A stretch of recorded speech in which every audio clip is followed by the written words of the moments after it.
Well, I retired around November 2011.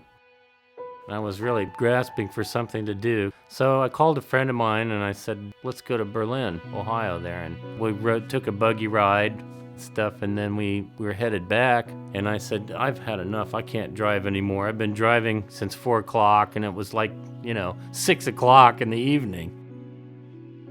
My friend took over, lost control of the car, and it went off into the ditch, and the floorboards came up and busted my leg. All I had was veterans for medical, and there's no VA facilities around, but I had to have emergency help. I informed the car insurance company that I'd had an accident. See, it was my car, but I wasn't driving. So they were trying to get around paying me the liability. The insurance companies and the police and the hospitals are calling me constantly, wanting me information. I thought, I'm in serious trouble here. A friend of mine picked up the phone book and he looked on the back and he said, why don't you call Elk and Elk? We called them and they just took over.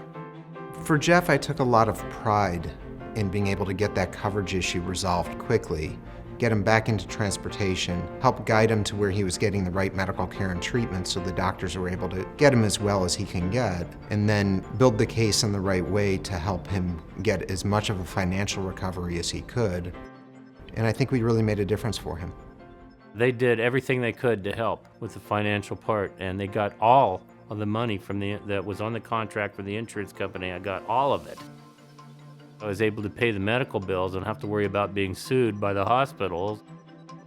Here at Elk and Elk, we view ourselves very much as advocates for our clients and providing service for our clients.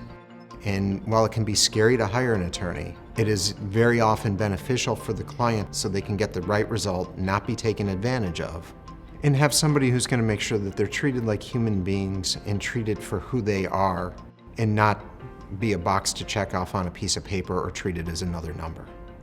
What more could you ask for? They got all the money, they were courteous, and actually tried to help somebody. That's pretty amazing. It kind of restores your faith in humanity a little bit, to have somebody do a good job and to do it from their heart.